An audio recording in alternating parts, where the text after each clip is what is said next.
They made the mistake of thinking your patience was passivity, that your silence meant surrender.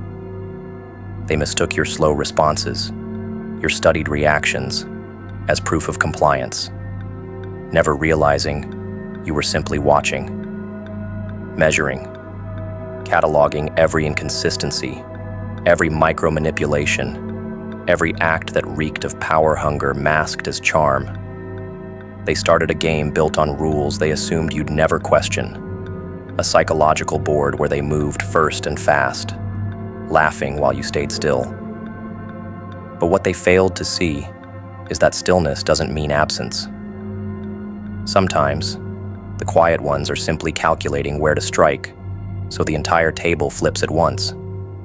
And when you moved, you didn't play by their rules. You rewrote them. It began with subtlety. You no longer reacted on cue.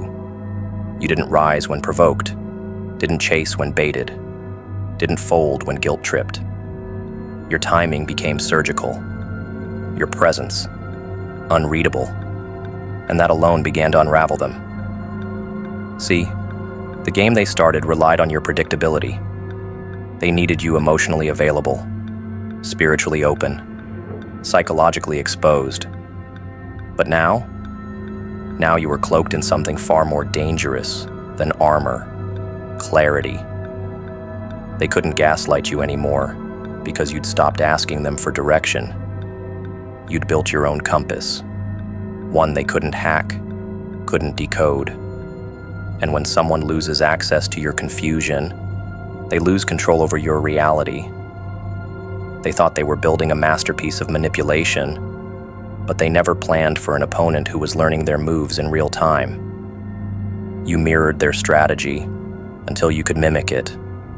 You studied their emotional sleight of hand until the illusion fell apart. And when you finally made your move, it wasn't rage. It was reconstruction. You didn't seek revenge. You made their presence obsolete. They began a game, thinking they were playing with a pawn. But you walked away, like the architect, who had already drawn the end in ink. You knew how it would end long before they realized the game had even shifted. What they wanted was power. What they created was a paradox. Because they fed off your energy, your light, your attention, and then ridiculed it once it wasn't theirs to own. It's the oldest trick in the book. Devalue what they can't control, belittle what they can't break. But you didn't need to prove your value to them. You knew what you brought to the table, even if they spent the whole meal pretending to be full. And when they finally noticed your absence, when the silence grew louder than their noise, it wasn't because they missed you. It was because they missed winning. But the game had already ended. You just didn't tell them. You no longer needed their recognition. That's what shattered them most, because the entire game was built around the illusion of mutual need. They needed to be needed. They needed to feel like the source. And the moment you showed them you could breathe without their oxygen, thrive without their permission, they began to panic. Their ego couldn't comprehend it. The attention that once felt guaranteed, gone. The reactions that once fed their hunger, starved. You walked out of the game and took the entire audience with you. And now, they perform in silence, clapping for themselves in a theater that only echoes what they've lost. You became the ending, not through vengeance, but through absence. And your absence was a weapon more devastating than any confrontation. Because they couldn't argue with it. They couldn't spin it. They couldn't flip the narrative when you stopped submitting your script. The game ended, not with a bang, but with your quiet decision to stop playing. That's the cruelest truth to manipulators. They only win if you stay on the board. And you left. Not dramatically, not bitterly, just completely. You took your power, your presence, your clarity, and exited with grace. And that kind of exit, it doesn't echo, it haunts. What they underestimated was your ability to evolve mid-conflict. Most people react. You adapt. Most people cry. You observe. They never expected you to grow stronger from the same game that was designed to keep you small. And now you're untouchable. Not because you hide, but because you've become ungameable. There's no leverage left. No bait you'll bite. You've disarmed the entire setup by becoming someone who no longer seeks their validation. And that's the one outcome they never prepared for. Because they started a game thinking they'd always win. But they forgot. Games only work when both players agree to play. You didn't just end the game, you disassembled it, piece by piece. You turned every lesson into a weapon, every betrayal into a blueprint, every deception into data. You didn't respond with emotion. You responded with architecture. You built yourself out of the rubble they assumed would bury you. And now they're stuck in a game with no opponent. When you stopped explaining, they lost the script. Power returns to those who weaponize silence. They were so sure they had you mapped, labeled, categorized, boxed in, with the precision of someone who believes predictability is control. Every reaction you gave them, every emotionally charged clarification, every sentence that began with, "What I meant was," became fuel for their theater. They weren't listening to understand. They were listening to rehearse. Your explanations weren't dialogue. They were monologue auditions. They studied your justifications like actors memorizing their lines for a play you didn't know you were in. But then, something inside you snapped, not violently, but permanently. You stopped explaining, and when you did, they lost the script. Their whole performance depended on your need to be understood. Now they're standing on stage, lights hot, audience silent, and no cue cards in sight. They try to improvise now. Repeat back phrases you used with none of the meaning. They mimic the language of healing without ever doing the work. They say things like, "I hear you, and I've changed," not because they have, but because that's what the old version of you used to melt for. But your silence now, it doesn't need to scream. It doesn't ask. It exposes. It shines a light on how much of their identity was wrapped around controlling yours. And they can feel the disconnect, like cold steel in their throat. Because silence from someone who used to explain everything doesn't feel like indifference. It feels like judgment. And the worst kind of judgment is the one that never needs to speak. They were addicted to the sound of your second guessing. It made them feel important, powerful, needed. Every time you explained, they recalibrated their role in the story. You gave them edits, rewrites, reshoots. But when you fell silent, when you stopped offering emotional edits, they panicked. Because now the narrative no longer bends around them. Now the camera lingers on their flaws, and no one is yelling cut. Your silence is the new director. And it doesn't offer notes, it just records. And that terrifies them. Because manipulators can't control what they can't provoke. And when you stopped being predictable, they stopped being powerful. Silence became your weapon, not because it hurts, but because it clarifies. It doesn't strike, it reveals. It doesn't beg, it warns. And now, with every second you don't respond, they're forced to confront the raw footage of their behavior. You're no longer playing defense. You're sitting back with your arms crossed, while the house they built on lies collapses under its own weight. Your silence isn't passive, it's forensic. It's watching, calculating, measuring whether their actions align with their repentance. And spoiler alert, they don't. Because people who are sorry don't demand a response. They repair regardless of being seen.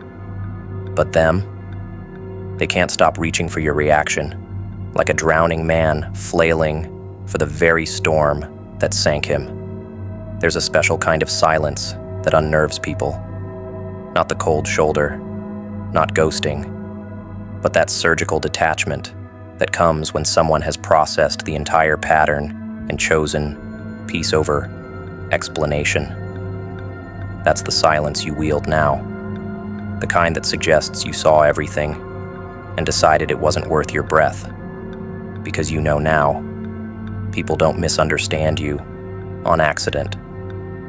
They weaponize confusion to avoid accountability.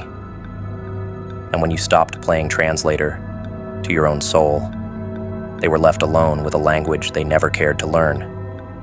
And they're choking on every word they once interrupted. You used to think closure was a conversation, that if you could just say it right, if you could find the perfect sequence of words, they'd finally understand. But now you know better.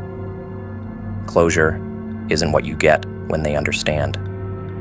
It's what you take when you realize they won't. And so you stopped speaking. Not because you ran out of words, but because you ran out of willingness. The burden of explaining your reality to people committed to misunderstanding it? Gone. The desire to narrate your pain so they'd label it valid? Dead. You buried the need to be heard and resurrected the will to be free. They watch you now like someone reading an encrypted text they once had the password to. But you changed the code. You rewrote the access points. You no longer signal when you're hurt. You no longer overshare when you're anxious. You no longer defend the boundary. You embody it. And your silence isn't empty. It's armed. Every unspoken sentence becomes a mirror they can't look away from. Every lack of response forces them to look inward, and that internal reflection, it's the one thing they never rehearsed for. Because when the person you once dismantled yourself for no longer needs to be seen, you become a ghost that haunts, not one that begs. The moment you stopped giving them a role in your story, they lost their identity. You no longer let them edit your truth. You no longer shrink your paragraphs to fit their comfort zones. You write long. You write raw. You write in silence. Because nothing disrupts a manipulator's narrative like a person who no longer narrates their pain aloud. You've made peace with being the villain in their version, because in yours, you're the survivor, the strategist, the one who turned every failed apology into a brick and built a fortress of discernment. They designed the cage according to the version of you they could manipulate, not the real you, their constructed avatar of you, the one who apologized too fast, the one who translated silence into self-blame, the one who gave them the benefit of the doubt after every cut. They studied that version like a blueprint, mistaking submission for stability. And while they played the role of controller, what they missed entirely was the hum beneath your stillness. Growth, pressure, a quiet, violent becoming. You weren't docile, you were dormant. And when you emerged, when your behavior no longer matched their notes, their power shattered like stained glass under a hammer. Because nothing breaks control, like evolution, they didn't predict. Especially when it's no longer powered by rage, but precision. They clung to routine manipulation, recycled tactics. They reached for the same emotional levers, expecting the same collapse. But evolution makes you unreadable. You stopped speaking in their language. You switched dialects mid-chapter. You became the paradox they never trained for. Calm, but ruthless. Open-eyed, but inaccessible. They fed off your past, so you burned the record. Now, their strategy echoes like a joke told to an audience that's moved on. They can't adapt, because their control wasn't rooted in strength. It was rooted in your predictability. And the moment you changed your rhythm, the puppet strings turned to dust in their hands. Their scripts now read like instructions for a device that no longer exists. What rattled them most wasn't your distance. It was your shapeshift. They expected the usual arc: cry, confront, crumble. Instead, you vanished into reinvention. You didn't just evolve emotionally. You changed mentally, spiritually, physically. You recalibrated your presence. Every cell moved with new voltage. Every word carried different gravity. And they didn't know how to grip you anymore, because the creature they once fed confusion to now eats it for fuel. Your unpredictability isn't chaos, it's strategy. You no longer react. You respond. You no longer seek peace. You embody it. And when they try to bait you with the same old hooks, they find themselves fishing in a desert. You walk into rooms now with energy they can't decode. You're no longer the predictable empath, the one who cracked open their own chest just to make others feel understood. You're the mirror now, the one that doesn't flatter, only reflects. And that reflection burns them, because it shows the power, dynamic, reversed. They can't rehearse for you anymore. They don't know which mask to wear. The ones that used to disarm you now feel absurd. You watch them flail beneath the surface of their own projection, trying to find the old version of you, the one that stayed, the one that cared. But that version evaporated in the heat of your awakening. And the new you? It requires no audience. They feel you before they see you. Your presence moves like smoke, silent but inescapable. It floods their stories, their justifications. It infects the old power they thought they still had. Your unpredictability reprogrammed the hierarchy. You went off script. And when the other actor leaves the stage mid-scene, the play dies. That's what you did. Not with a monologue, with absence, with evolution, with a level of growth so radical, it rendered the entire dynamic obsolete. They can't mimic it. They can't follow you into this next chapter, because they're still stuck in the preface, rewriting history to make sense of your escape. See, evolution is betrayal to those who need you to stay broken. Growth, to them, is treason, because it removes their access. And now, they watch you rise and call it ego, call it detachment, call it changing too fast. But what they really mean is, you didn't ask for permission. You didn't wait for their blessing to shift. You changed shape without warning, and they can't recognize the creature they once caged. That's what true growth is. Not loud, not performative, just inconvenient for anyone who depended on your stagnation to maintain their superiority. They call you unpredictable, like it's a flaw. But unpredictability is protection. It's your firewall. It's the unspoken declaration. You no longer know where to land your traps. You've become the variable they can't prepare for. And people fear what they can't predict, because prediction is control's backbone. You've removed the spine from their structure. Now they tremble at your silence, misinterpret your calm, fear you, because they know. Beneath that stillness is calculation. Beneath that grace is choice. And beneath that absence, a power they'll never reclaim. You no longer warn them. You no longer drop clues. Your growth doesn't knock. It invades. You're not seeking closure. You're building architecture where apology doesn't matter anymore. You aren't waiting for them to realize what they lost. You've already replaced it. Your identity no longer includes their chaos. You stripped their influence, from your DNA. And when they reach for you now, all they find is air. No tension to manipulate. No guilt to exploit. Just space. Space they once occupied. Space they lost the moment they stopped seeing your softness as a gift and started seeing it as leverage. You became unpredictable, not to punish, but to protect. Because there is no more dangerous game than giving someone access to your patterns. And you've erased every one of them. What used to be a predictable response is now a stare. What used to be an argument is now a walkaway. What used to be silence born of fear is now silence born of authority. You don't owe them predictability.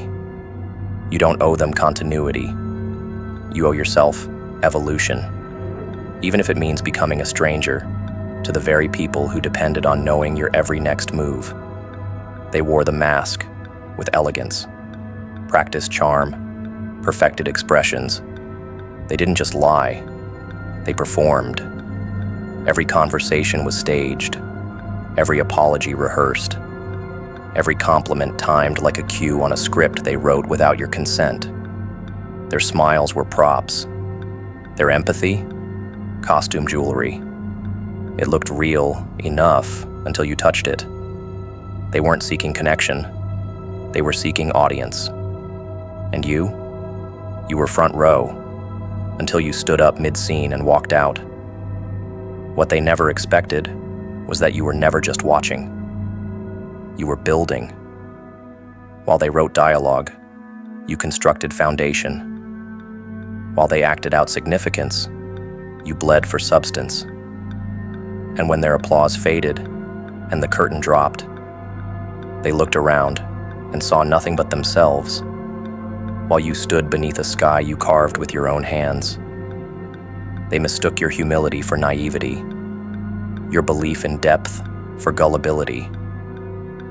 But while they were refining the performance, you were confronting your shadows. You weren't looking for a role to play. You were looking for truth. And that made you dangerous. Because truth doesn't perform. It collapses the stage. You spoke plainly while they delivered monologues. You asked real questions while they offered slogans. They needed your belief to fuel their illusion. But illusions crumble when reality doesn't clap. And when you stopped clapping, when you stopped validating the character they were pretending to be, they had nowhere left to perform. The crowd dissipated, the spotlight dimmed, and the silence, it exposed the hollowness behind their mask. You built something they couldn't fake, a presence so real, it made their act suffocating. They couldn't breathe around your authenticity because it shamed their performance into submission. Every time you showed up raw, they felt the makeup melt off their act. You didn't call them out. You just lived with too much honesty for them to exist beside you comfortably. Your grounded presence became a kind of spiritual indictment. It said everything their script avoided. That's why they mocked you. That's why they tried to outshine you. Because they couldn't understand how someone could be whole without the costume. You didn't need a mask. And in their world, that made you the most terrifying character of all. You weren't seeking applause. You were seeking peace. That's the threat they never accounted for. They knew how to handle jealousy, competition, even rage. But peace? Peace is unpredictable. Peace doesn't need to be seen. It doesn't need to win. It doesn't play by the rules of performance. And so, your grounded detachment made you a ghost in their theater. A quiet truth walking through their loudest scenes. You didn't want to steal the show. You wanted to leave the building. And when you did, they were forced to perform alone. Their mask felt heavier without you watching. Their lines fell flat without your energy anchoring them. They hoped you'd come back, not to reconnect, but to validate. They needed someone to remember their performance fondly. Someone to say, "You were convincing, but you don't entertain actors anymore. You outgrew theater. You live in truth." And truth has no need for lighting cues, for scripted apologies, for dramatic pacing. Truth happens. Messy, quiet, raw. While they framed their story with camera angles and mood music, you were learning how to build a life that didn't need an audience. And that life, it's invulnerable to performance. It's immune to flattery. It doesn't respond to guilt. It simply exists, on its own terms.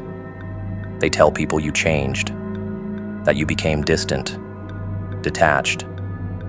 But what they really mean is, you stopped playing your part.